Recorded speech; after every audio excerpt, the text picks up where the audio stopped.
So now you've seen these the candidates. It's great that they're so diverse in mix. Do you think that this country even noticed? Do you think it's the media slightly pushing it a little bit?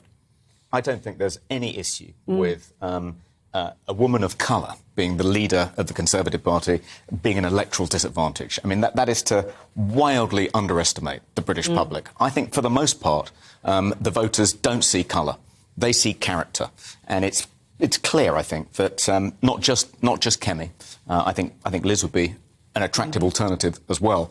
But her character, her strength of character, her integrity, her honesty, her directness, that all shines through.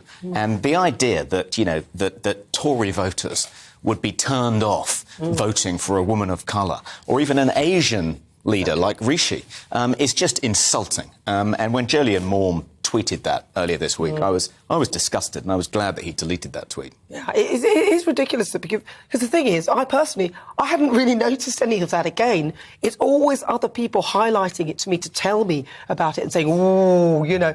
And I find it a bit objectionable that people should even they should place that in focus rather than us looking at what these people are saying. What do you think, Dan? I think there's a reason that people are mentioning so many people of different backgrounds on the shortlist, and that's because, as Conservatives, people are now starting to fight back because for years, generations, the Conservatives have been lazily mischaracterised as racist. So when you have a panel of some of the brightest brains in the United Kingdom, some of whom are black and brown, I understand why people punch back and say, you've got it wrong about the Conservatives. We're not a party of closet racists or overt racists. Going back to the BBC, Nana, the British box-ticking corporation.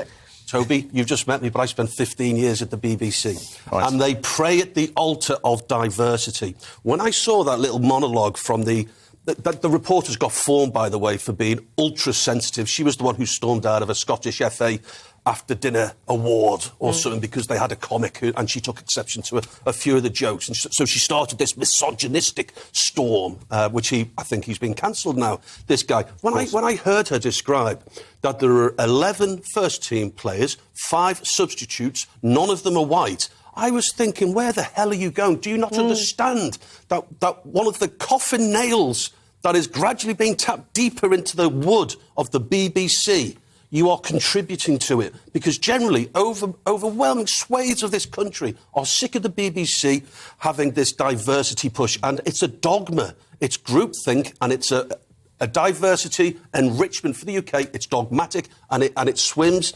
against the ideology of most of its licence fee payers.